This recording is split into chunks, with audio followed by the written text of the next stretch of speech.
My father chose my brother to inherit the firm I sacrificed 16 years for. I quit, became chief design officer at our top client, and watched the family business fall apart without me. For 16 years, I poured everything into Reynolds Architecture and Design, my family's practice.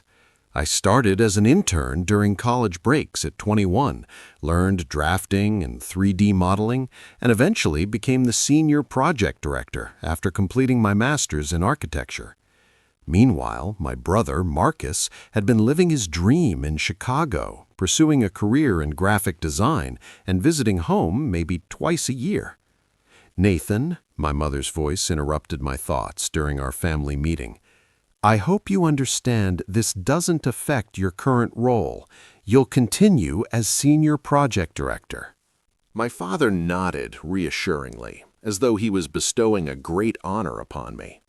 "Marcus will assume the position of principal architect when I step down next spring, but your position remains unchanged."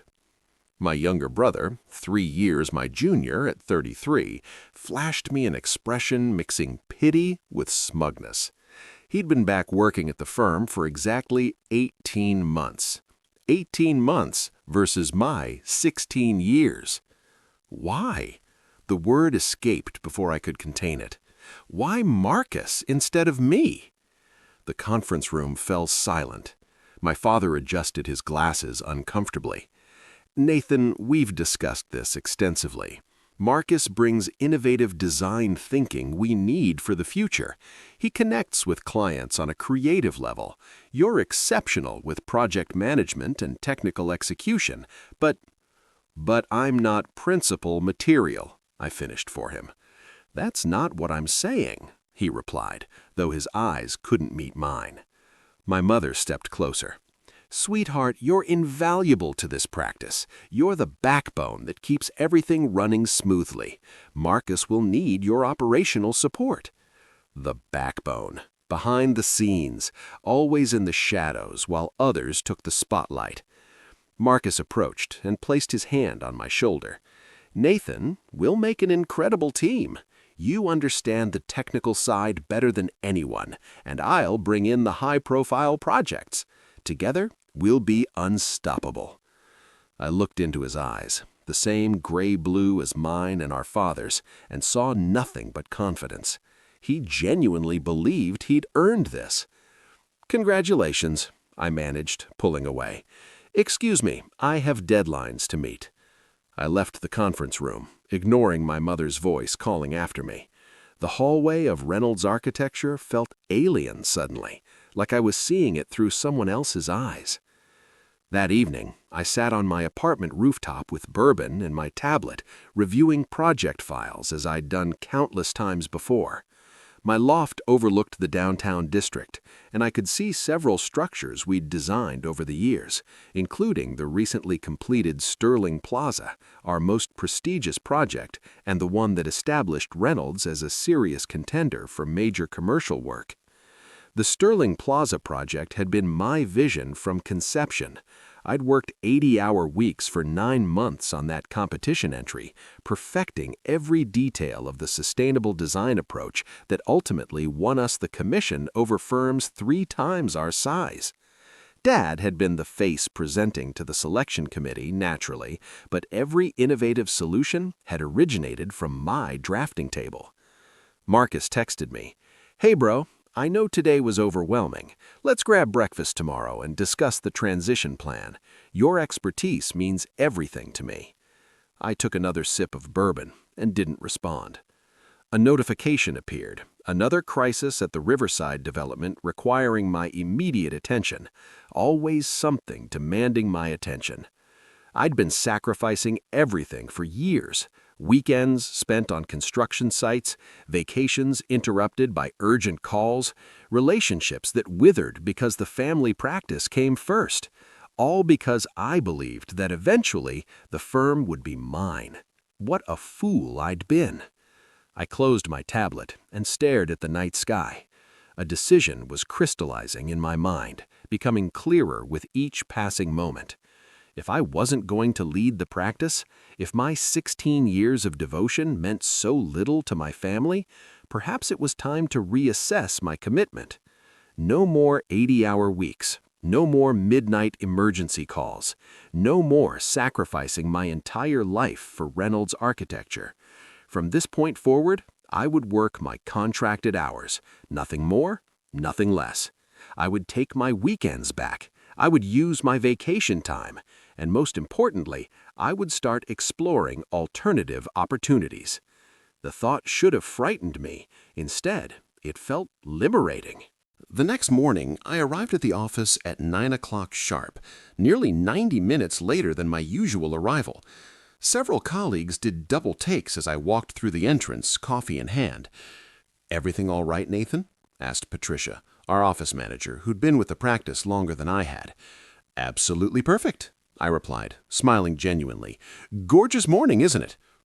My office already had activity waiting, 6 voicemails from site supervisors on various projects, 23 emails flagged as urgent, and 4 team leads waiting outside my door.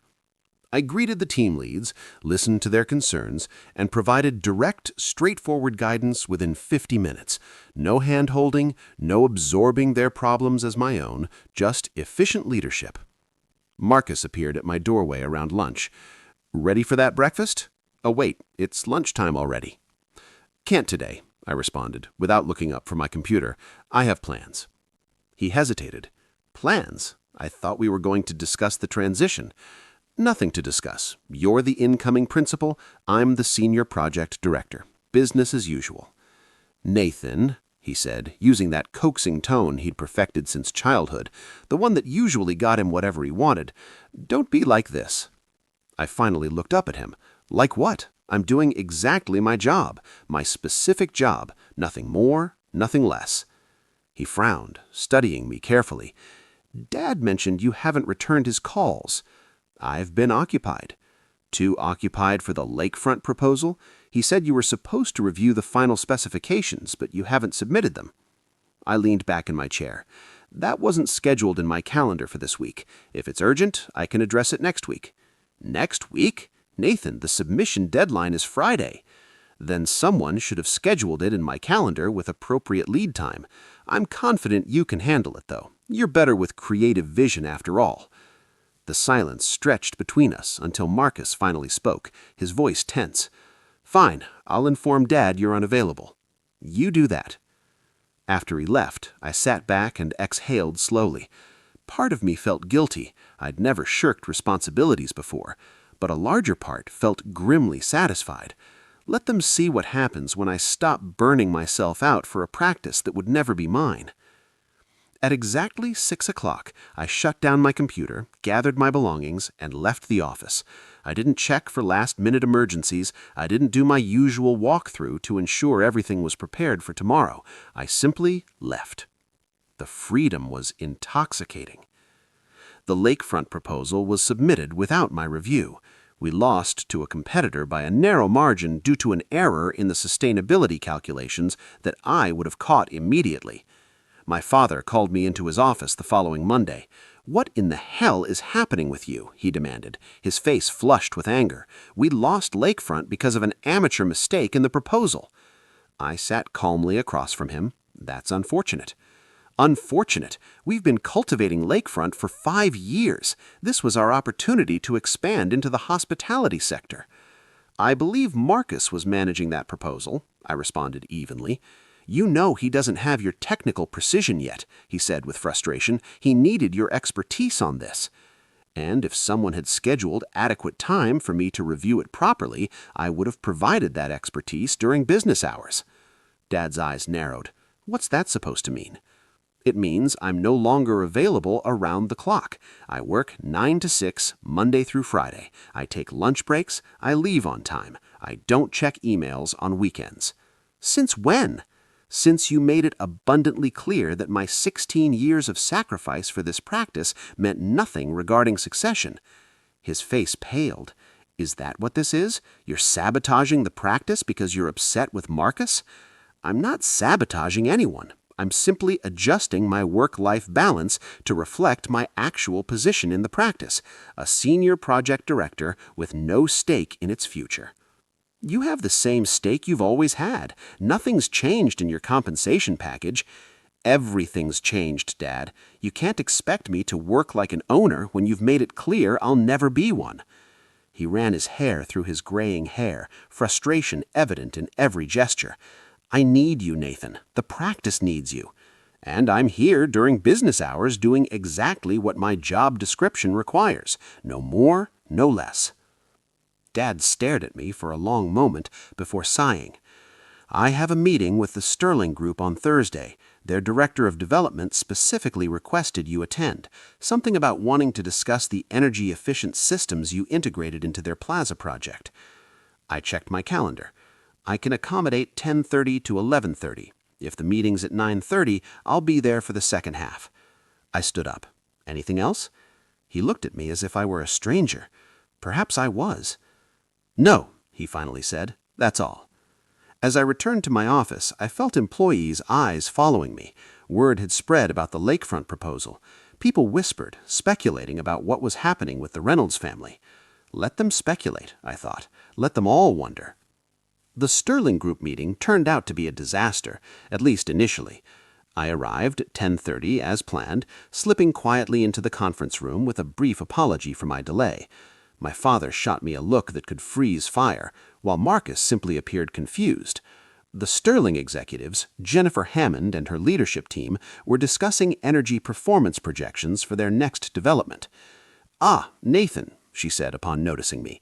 "Exactly who we need. We were discussing implementing that passive cooling system you pioneered on our plaza project.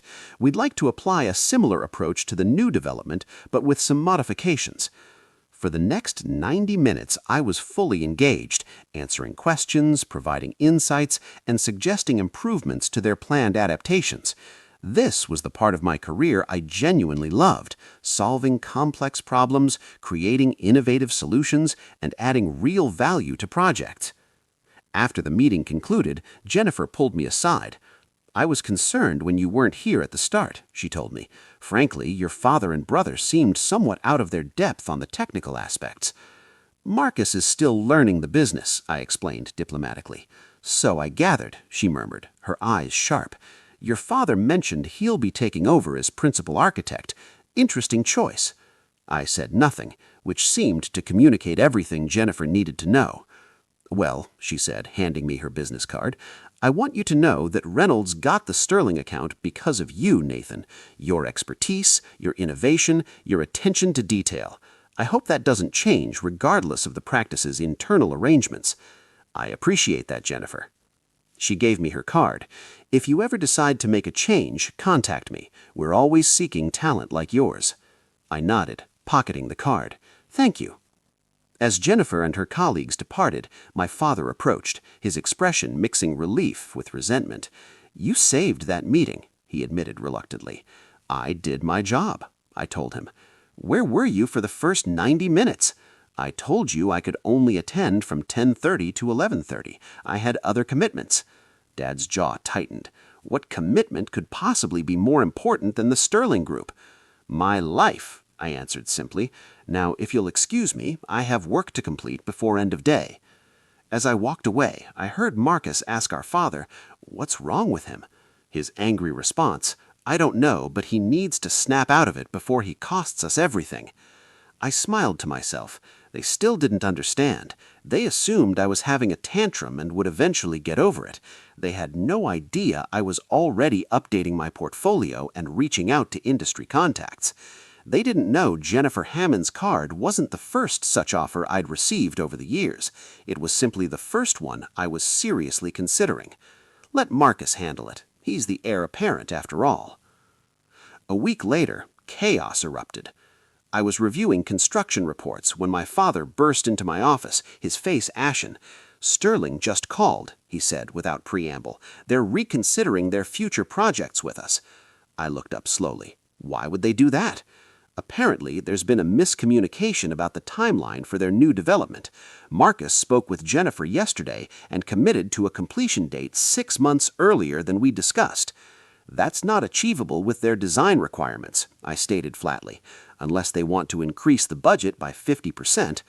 I know that, Dad snapped. Everyone in the industry knows that, but Marcus thought he could win favor by promising an aggressive timeline.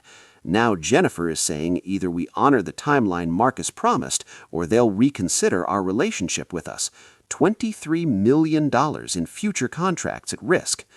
I leaned back in my chair, processing the information. What do you want me to do about it? Dad looked at me with astonishment. What do I want you to do? I want you to fix this. Call Jennifer, explain the situation, work out a compromise. She respects you. That sounds like a principal architect problem or an heir apparent problem, not a senior project director problem. Nathan, for God's sake, this isn't the time for your attitude. The practice is at stake. The practice that will never be mine, I reminded him. The practice you made clear belongs to Marcus's future, not mine. So let Marcus handle it. He's the heir apparent, right? My father's face reddened with anger. Is that what this is? You're willing to let our biggest client walk away because your feelings are hurt? I'm not hurting anyone, I clarified. I'm simply adjusting my work-life balance to reflect my actual position in the practice, a senior project director with no stake in its future. You have the same stake you've always had. Nothing's changed in your compensation package. Everything's changed, Dad. You can't expect me to work like an owner when you've made it clear I'll never be one. He ran his hands through his hair in frustration. What do you want? A title? Fine, we'll make you co-principal with Marcus. No, I said quietly. I don't want a consolation prize. What I wanted was for my 16 years of sacrifice to mean something. What I wanted was for you to recognize my value before you were in crisis. Now it's too late. Dad's expression shifted from angry to fearful. You can't mean that. This is your family, your legacy. No, I corrected him. It's Marcus's legacy now. You made that decision, not me. He opened his mouth to respond, but his phone rang. He glanced at the screen and cursed. It's Jennifer. I have to take this. Good luck, I replied, returning to my work. Dad paused in the doorway, looking bewildered in a way I'd never seen before. Then he answered the phone and was gone. I sat in the quiet of my office, a strange hollowness forming inside me. I should have felt vindicated seeing my predictions come true so quickly. Instead, I felt empty. This practice had dominated my life for so long. Watching it struggle should have hurt more than it did. Perhaps I'd already emotionally detached from Reynolds architecture. Maybe that was healthy. The Sterling crisis was only the beginning. Over the next 6 weeks, 4 more significant contracts faltered due to client management errors. Marcus, despite his supposed creative talents, was drowning. He didn't understand the technical constraints that influenced our pricing and timelines. He made promises our teams couldn't fulfill. He prioritized pursuing new clients over maintaining existing ones. Meanwhile, I delivered exactly what my position required. No more, no less. I managed operations efficiently during business hours. I didn't attend evening client dinners. I didn't work weekends to rescue failing projects. I didn't provide solutions to problems outside my direct scope. I watched the disaster unfold with detached curiosity, like observing a slow-motion car crash from a safe distance. My mother appeared at my apartment on a Sunday afternoon, something she'd never done before. When I opened the door, the worry lines around her eyes were deeper than I'd ever seen them. "May I come in?" she asked. I stepped aside and gestured forward to enter. My apartment was sparsely furnished. I hadn't spent much time here before, always working. Now that I'd reclaimed my evenings and weekends, I was starting to make it feel like home. One wall featured new bookshelves with architecture books and novels I'd been meaning to read for years. A half-finished model of Sterling Plaza sat on my dining table. Mom noticed it immediately. "You're building a model of the plaza?" "Just a hobby," I replied with a shrug. "Something to do with my free time." She ran her fingers along the table's edge, avoiding my gaze. "Your father is worried sick, Nathan. The practice is in trouble." "I'm aware." "Marcus is trying his best, but he's not equipped to run an architecture practice. He never was." Mom's eyes flashed. "That's not fair. He has other strengths." "Being your favorite isn't a business qualification, Mom." She recoiled as if I'd struck her. Is that what you think? That we favored Marcus? Didn't you? You gave the practice to him despite his having minimal relevant experience or demonstrated commitment. What would you call that? Mom sank onto my couch, suddenly looking every one of her 66 years. We thought, your father thought, he could bring fresh perspectives, new ideas, and you were so exceptional at the operational side. So exceptional you took me for granted, I said quietly. So reliable. You assumed I'd always be there, working myself to death for a practice that would never be mine. The practice has always been yours too, Nathan. I laughed without humor. No, it hasn't, and now you're here because you're finally realizing what that means. Mom's eyes filled with tears. Your father wants to talk to you, really talk, about the future, about your role. Will you meet with him? I considered refusing, but realized I didn't have the heart for it. Despite everything, they were still my parents. When? Tomorrow evening, dinner at the house. She stood, moved toward the door, then hesitated. He's not sleeping, Nathan. None of this is easy for him. It's not easy for me either. The difference is I've had 16 years to get used to disappointment. After she left, I returned to my Sterling Plaza model, carefully gluing tiny pieces together, ensuring each component was properly positioned and each connection secure. If only real life could be built with such precision. I arrived at my parents' house at exactly 7 o'clock the following evening. The classic craftsman-style home looked the same as always, meticulously maintained and imposingly elegant. I'd grown up in this house, spent countless holidays and family dinners here. It felt like visiting a museum of my former life. My mother opened the door, relief evident on her face. You came? I said I would. She led me into the dining room where my father and Marcus were already seated. Marcus looked up with a tentative smile and dark circles under his eyes. Dad stood as I entered, his expression unreadable. Nathan, he said, extending his hand, thank you for coming. I shook his hand briefly before taking my seat across from Marcus. The table was set with Mom's finest china and crystal, reserved for special occasions, a peace offering perhaps. Dinner was a tense affair. We made awkward small talk about the weather, Mom's garden, anything except the practice. After the dessert plates were cleared, my father cleared his throat. I think we should discuss the situation at Reynolds Architecture.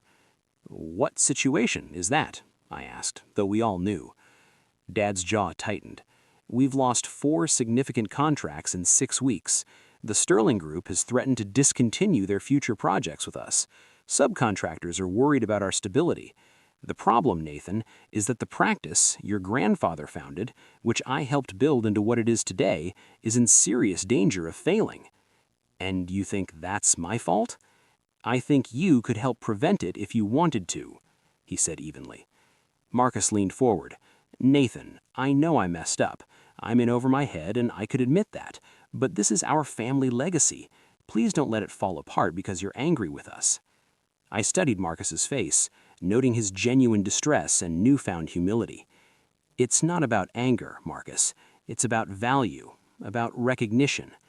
We recognize your value, Dad emphasized. That's why we're here. We need you back, fully committed. On what terms? Dad exchanged glances with my mother. Equal partnership with Marcus. Co-principals with clear division of responsibilities. You handle operations, technical oversight, and project management. He handles business development, client relations, and marketing. And succession? I pressed. What happens when you fully retire? The two of you will share ownership, 60-40. I sat back, considering the proposition. It was more than I expected, a complete reversal of their previous decision. But it felt hollow. This wasn't recognition of my worth. It was a panicked reaction to crisis. Why the change of heart? 6 weeks ago, Marcus was the clear heir apparent. What's different now besides the practice being in trouble? Dad's jaw tightened. You want me to say I was wrong. Fine, I was wrong. I underestimated how critical your specific expertise is to the practice's success. I overestimated how quickly Marcus could learn the business. I made an error of judgment. Is that what you need to hear? David, my mother said, placing her arm on his arm. I shook my hand slowly. What I needed was for you to recognize my value before the crisis, to acknowledge my 16 years of sacrifice before everything started falling apart, to choose me because I earned it, not because you're desperate. So what are you saying? You'll let the practice fail out of pride? No, I responded. I'm saying I'm done working for Reynolds Architecture. The silence that followed was absolute. Marcus's face crumpled. Mom's hand rose to her mouth. Dad simply stared, incredulity carved into every line of his face. You can't mean that. I do. I reached into my jacket pocket and placed an envelope on the table. My formal resignation, effective 4 weeks from today. I've accepted a position with Hammond Development as their new chief design officer. Hammond? Dad's voice was barely audible. You're going to work for Jennifer? She made me an offer I couldn't refuse. Full executive authority over design operations, significant equity stake after 3 years, recognition of my expertise and value from day one, not as a desperate afterthought. Marcus found his voice. You're abandoning us, your own family. No, Marcus. The family abandoned me when you decided I was only good enough to work behind the scenes while you took center stage. I'm simply acknowledging that reality and making the best decision for my future. Dad pushed away from the table, anger replacing shock. So that's it. 16 years and you just walk away? To our biggest competitor, no less? I gave Reynolds Architecture 16 years of my life, Dad. 80-hour weeks, holidays, weekends, personal sacrifices you can't even imagine. And when it came time to decide the future of the practice, you didn't even consider me. You just assumed I'd keep working myself to death to support Marcus's inheritance. We've offered to fix that mistake, Mom said. Equal partnership, equal ownership. Too little, too late, I murmured, rising from my chair. Nathan, please, Marcus said, his voice breaking. We can work this out. The practice needs you. I need you. I looked at Marcus intently, the golden child, the favorite, always the center of attention. For the first time, I saw fear in his eyes and the realization that he was out of his depth. You should have thought of that before you accepted a practice you weren't qualified to run, I said softly. Actions have consequences, Marcus. Welcome to the real world. As I turned to leave, my father's voice stopped me at the door. If you walk out now, don't expect to be welcomed back, he said, his voice filled with bitterness. You're choosing to become our competitor. There's no coming back from that. I paused, my hand on the doorframe. I'm not your enemy, Dad. I'm just not your safety net anymore. You made your choice, and now I've made mine. The drive home felt surreal. I felt lighter than I had in years, as if a burden I'd carried for so long had finally been lifted. There was also sadness for the family relationships that would never be the same, for the dream of leading Reynolds Architecture that had died 6 weeks ago. But mostly, there was excitement, a new beginning, a chance to be valued for my abilities, to create something on my own terms. My phone buzzed with texts from Marcus and my mother pleading with me to reconsider. I silenced it and placed it in the passenger seat. Their panic was no longer my responsibility. After 16 years, I was finally free. My 4-week notice period was, to put it mildly, excruciating. My father rarely spoke to me, communicating only through curt emails when absolutely necessary. Marcus alternated between desperate appeals and cold silence. The office buzzed with rumors and speculation. I worked diligently to document all my processes, ensuring a smooth transition for whoever assumed my responsibilities. Despite everything, I didn't want Reynolds Architecture's employees to suffer because of my family's mistakes. Many of them had been with the practice for years, and they deserved better than to become casualties in a family power struggle. Patricia organized a small farewell gathering on my last day. Most of the staff attended, though my family was conspicuously absent. Longtime colleagues offered handshakes, well wishes, and even a few tears. I promised to stay in touch, knowing some friendships would survive the transition while others wouldn't. As I was packing the last of my personal belongings into a box, my father appeared in my office doorway. "I thought you'd be gone by now," he said, his tone deliberately neutral. "Just finishing up." I closed the box and faced him.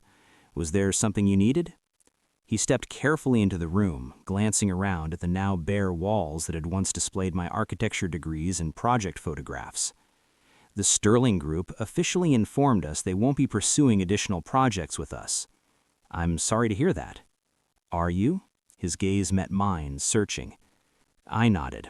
Jennifer made it clear they're following me to my new position. He nodded slowly, as if he had expected this answer but hoped for something different. You were always a man of your word.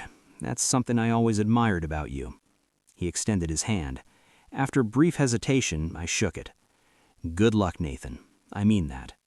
Thank you. I wish the same for Reynolds Architecture. As he turned to leave, he paused in the doorway. The door isn't closed forever. If things don't work out at Hammond, if you ever want to come home. This isn't my home anymore, Dad. You made sure of that.